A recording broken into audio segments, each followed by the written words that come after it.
Welcome to Deep Americana. For today's interview, I'll be interviewing Ariella.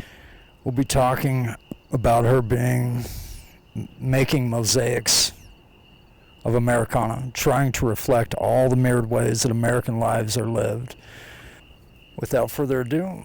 Thank you for having me here. Hey, not a problem. I think you have some very important work here. How are you doing today, Ariella? Thank you. I'm doing great. I'm excited. We got to talk last weekend, and now we're doing it for the podcast. That's awesome. Now, do you mind talking about how you grew up? Yeah. So I guess yes, I've kind of grown up all around the country. In the South, in Tallahassee, Florida, my hometown, and then I've also lived in like Madison, Wisconsin, so in the Midwest, and then Las Vegas, Nevada. So I've kind of spent time on both coasts, in the Midwest and the South. So I'm kind of a American. You know, I like to play on that kind of American style. And also just because I've kind of just moved around a lot, I think, throughout. Do you feel like being able, so, and that's something I noticed from my background, is being able, because I lived from coast to coast before I was 18. Do you ever feel like it gave you kind of a broader view? Because you were, I mean, you know, each state a lot of times is its own pocket of culture, right? In a lot of, not as broadly. Yeah. Yeah. Yeah, for sure. I think there's a lot of like diversity that, you know, you see in different cities across the U.S. And my dad's an immigrant. He came to the U.S.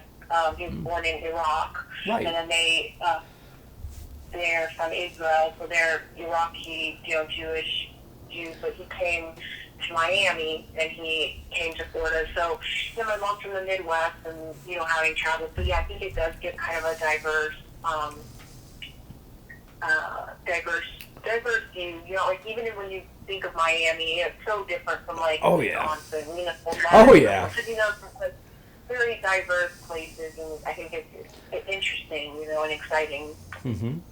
Yeah, well, it's you know, you're learning about it. You have to keep learning. Like when you're young and you go from state to state, you know, you have to reintegrate with your school, with all your other things, and kind of learn these things. Does that, right? You know? Yeah, sure. So I think it makes people more adaptable. So with that, I know you told me a little bit about being able to visit different cultures outside of the United States. Yeah. Yeah. Yeah, what, like, how do you feel about that? What'd you take from that? Yeah, for sure. So, you know, traveled to Europe and in the Middle East, and I was in North Africa, like, in 2016, and that was really kind of eye-opening because it was during the presidential election, so there was a lot of, like, you know, like, while we were over there with the art program, I was still undergrad, we were studying art there in Morocco, and it was just really interesting seeing like their culture and art, and also just like the political climate and kind of how other cultures see us, you know, as Americans, because it was really like big news, like what was going on with Donald Trump and everything. So it was just interesting to kind of, actually he was inaugurated while I was there too, in Morocco, and so I think that was really like one of the turning points for the series that I've been working on for the last few years, and it was really inspired by the Moroccan mosaic, and the way I was taught, like, from one of the lectures that I was in, is that in Morocco was like very diverse and very religiously diverse and culturally diverse, and they have a history of kind of including other cultures, and especially because of its location and its geography. But the mosaics of Morocco, I thought, it was a really good representation of that, and I kind of wanted that essence, because I was really interested in that idea of like the cultural mosaic, but making that more of an American like idea, and how could I make that an American style, or how could that look American, or what does that, how does that portray itself like in art or visual culture? Right. And so I thought that was one way that I could do that. And I'll say you do that very well. I think. Thank you. I can't tell you how, like today, because I never went to your website, because I didn't know you had one. But so I went over there and I was looking at that. It was very inspiring. Just going through social issues and things of that nature is, well, you know, I mean, thinking about that stuff can keep you up at night, because it's not something that changes in a minute. You know what I mean? And so it's an effort, right? It's an effort as a creative person to want to better your world, better your community, you know? And I feel like you hit that pretty hardcore, which is awesome. So can I ask you,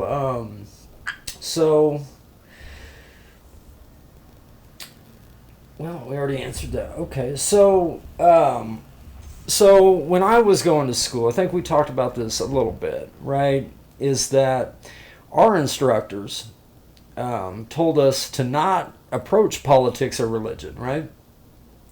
Right, we did talk about that. Yeah, and you know, I don't listen very well in general. So I was always doing stuff that was pretty political. Not always, but political, and stuff that I was trying to talk about social issues. I may not have always talked about them in the right way. But, and so what brings you to these issues? Like politics, religion, social issues, all of that stuff. Well, yeah, probably how I grew up really in like a diverse, you know, around a lot of different people. Right. That's really how I grew up, different cultures and whatnot. But I always thought it was interesting, like how a lot of the American art movements that are very American, like abstract expressionism, for example, is really like stripped of its any kind of like context or content. And I think a lot of that has to do with like America kind of being like this island, like separated with like kind of on this island and not getting connected to like other continents. It's more besides South America, but like we're very like isolated, and so I think that that's kind of interesting take on American culture and that idea of isolation and are we isolated? I think it's like, I guess when I started art school, one of the reasons why I went to Metro too is because Carlos Fresquez, he was like the painting director, and so I was really attracted to his work because he did a lot of he's been in like the Chicano art community in Denver for like forever. He's like super well known. He's a very prolific, amazing artist, and so I wanted to work under him because he's also a muralist, and I really love like large scale work. So that's really what I gravitated to with Carlos Fresquez in particular. But I think that's why I went to Metro, like why I went to that school in particular. But yeah, it is interesting how like identity politics, like about your personal things, like kind of like ego, more like self-driven themes are like more encouraged, you know, as opposed to, you know, like larger issues. And I think maybe it's overwhelming. I don't know, topics for some people, but I think like with my mosaics, for example, they kind of have a sense of overwhelming. You know, they kind of portray that because there's so much to see and there's so much outside of our own like body, you know. So I think it's like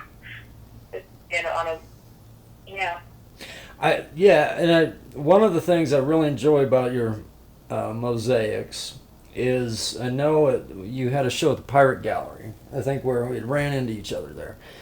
And I was looking at that piece, and I think it was more. I think that one was more dots, and it formed a big image. But the point to me there is that with those mosaics, like when you walk in that room and you lock eyes on that image, you know, it looks like something different than when you get up close to it, right? And so you can actually have people Right. engaged that may not be, you might actually change someone's mind, if that makes any sense.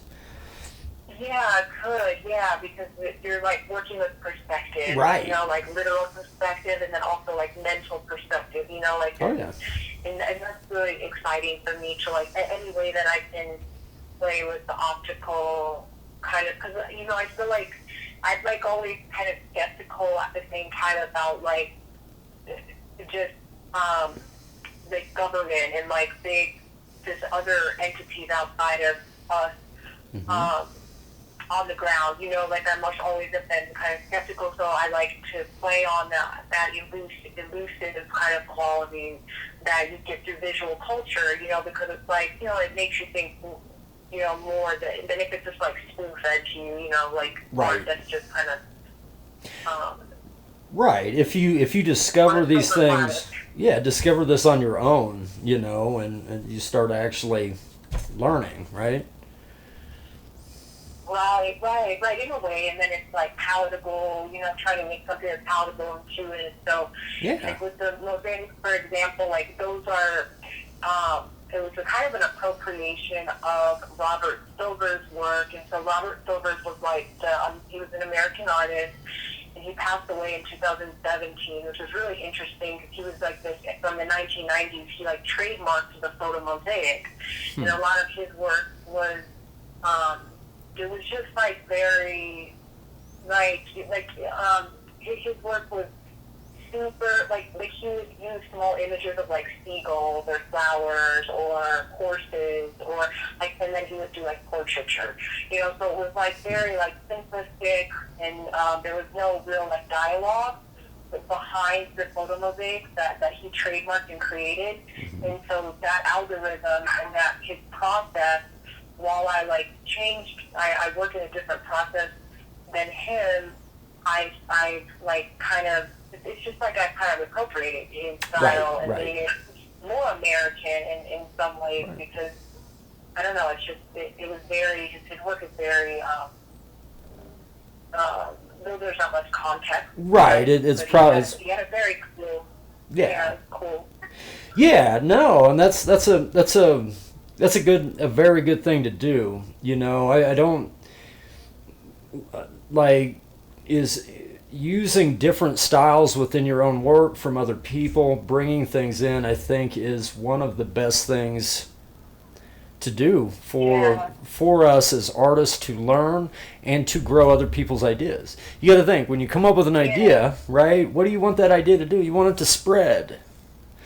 If that makes any sense, right? And so we shouldn't be so a lot of people, I think, get weighed down with this is what I do. And anyway, you know what I mean. But yeah. Yeah, I think ownership is like very vague, and sometimes it's really vague, and also it's like what better way to like address these like seemingly complex issues with very like basic like tools or very basic ways of displaying those things, you know, like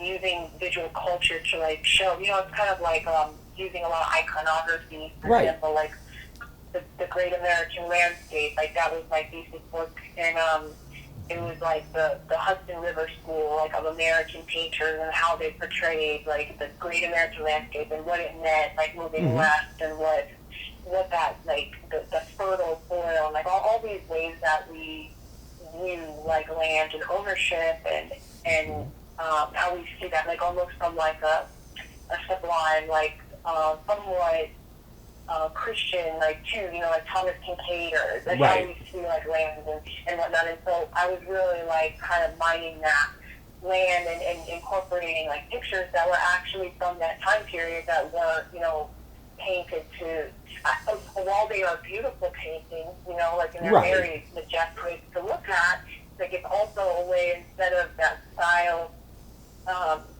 being just because that style has a connotation to it already, like when you see those paintings. So just kind of being able to add to the discussion, Well, no, absolutely, and it also, to me, it gives you a way to blend that conversation for people that are maybe, stuck on not stuck, but looking at certain imagery that have certain values of something, and so you can take that not the exact same image, but lots of things within that, or re-reference that, and maybe break through. Right. Man. I think that's Yeah. awesome. I think it's fascinating. Thank you. Yeah. Hey, not a problem. Thank you for making the work that you make. So I want to ask you, because I was looking in, what got you into depicting like the romantic era imagery, or re-depicting that? Yeah, for the romantic era. So, that was like kind of an interesting like time period, like in Europe, that I felt like traveled farther. It traveled farther west, and so like the idea of like romantic art and like Delacroix, like Eugene Delacroix, like his work has always really inspired me, because I guess what I was trying to kind of connect for Blind Spot 2020, like that series, was kind of like how is romantic artists, like who show like you see like sometimes like horses like in violent kind of scenes, and like very bright colors, and animals, and like kind of like that humanistic, like when I think of like the romantic era, I think of like human emotions, and like not like from an emotional level. And so I was thinking about like some of the American, like the ways that we would like what would be like a very guttural like response to that. And so like there was a Jerry Springer like image of like an audience like laughing, and so I thought that was like kind of interesting. Yeah.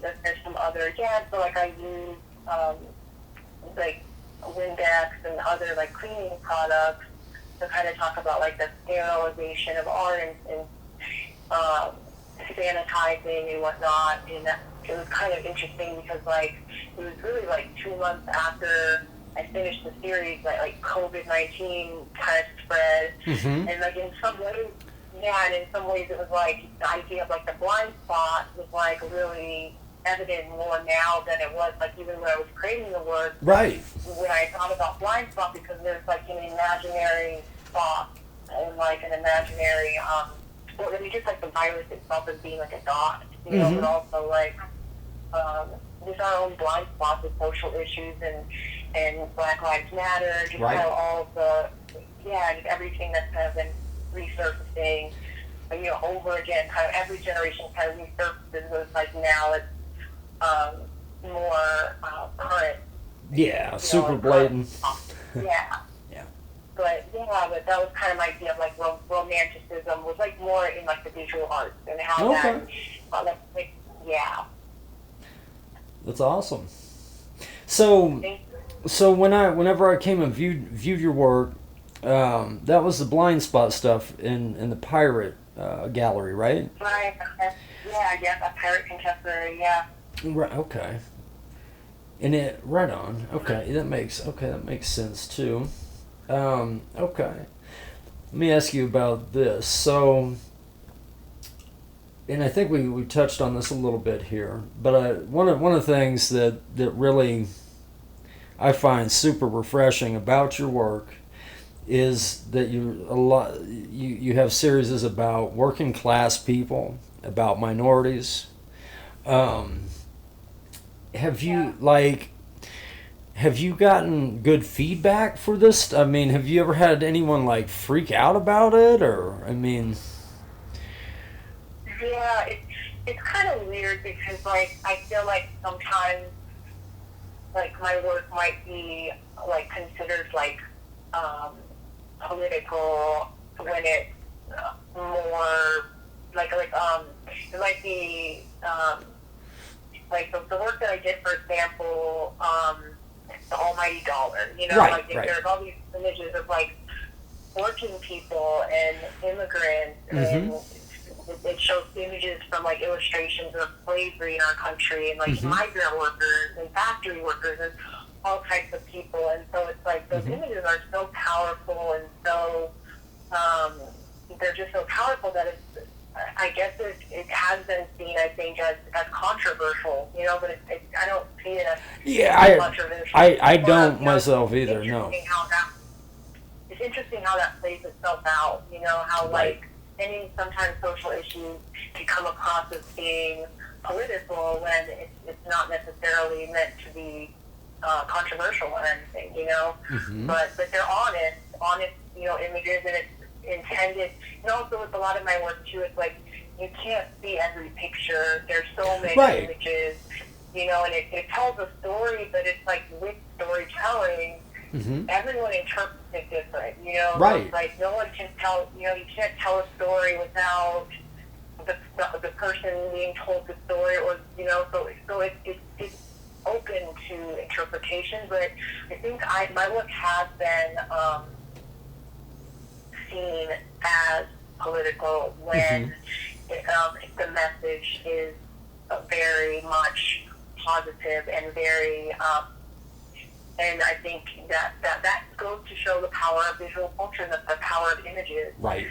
And it's powerful, and art is very, very powerful. It can be culture.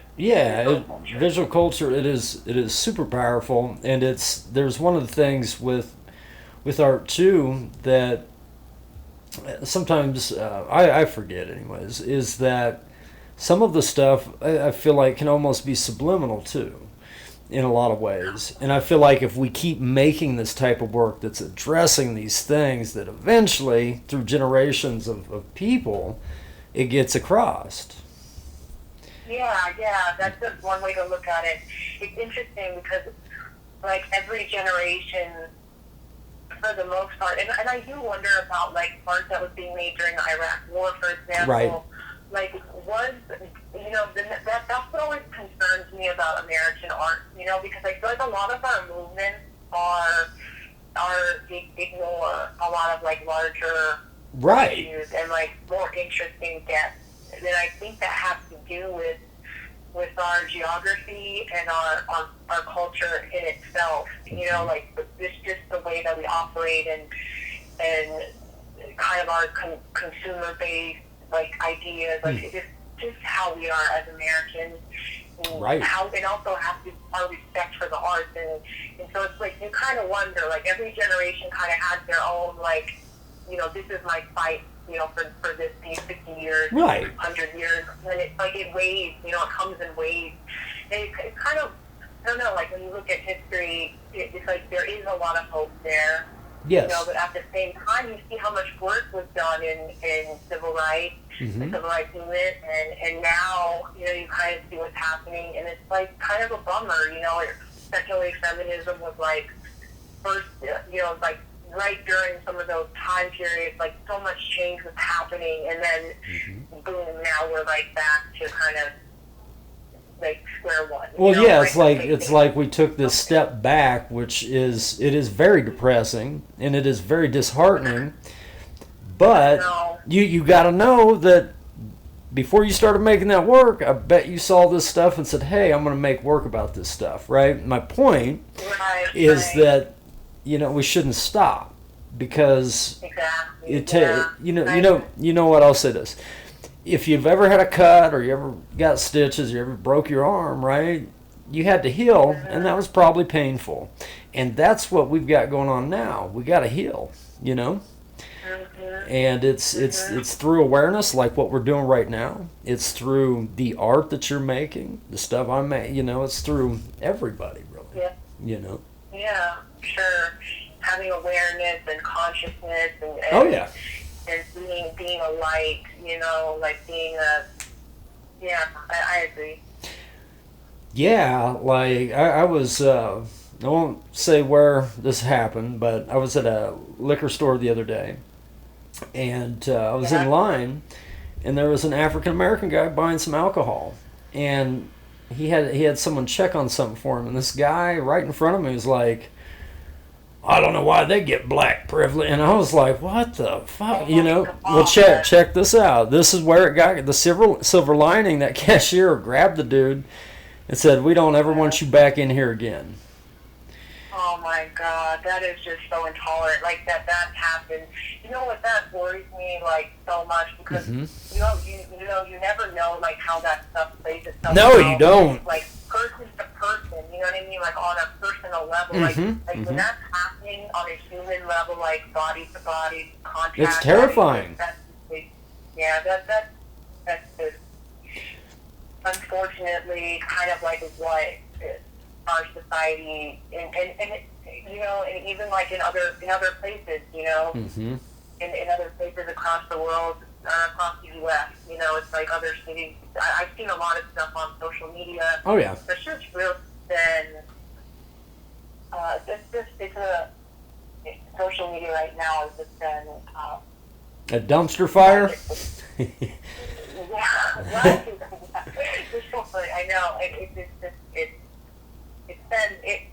It's all there, you know. Yeah. A lot more is being shown, you know. Yeah, I feel like, you know, if we sit back and we look, I feel like, yeah, a lot of things are being exposed and they're coming to the top. And that's painful and that really sucks, but I think it goes back to what I was talking about with healing. I think that this stuff getting out on the surface, hopefully, will mean that it is changing. Right, exactly. And it's, you know, but it's real hard to not understand that that's happening and get really weighed down, if that makes sense, you know. Yeah, for sure. Yeah, and it's like, you know, right now, yeah, it's interesting, yeah. You know. Yeah, and with as many, you know, crazy things that are happening today that are negative, we're still, me and you are here having this conversation, if that makes sense, about progressive things. Of course. Oh my God, of course. Yeah. And like I mean the dialogue is happening. Right. Like, the good things are happening. You know what I mean? Like at the same time, like these conversations have been happening. Like I know with me, I've always had some of these conversations, like hard conversations, and so it's a way of life, you know, for like advocacy and all that stuff. It's never been anything that it's not even a choice. It's just no, it shouldn't be a choice ever. It should be a thing that these are human beings. You're a human being. You're going to treat people right because you want to be treated right. That's exactly what it should be. But breaking the barrier. Yes. You know, like those barriers that we put on each other is really disheartening. At the same time, you know,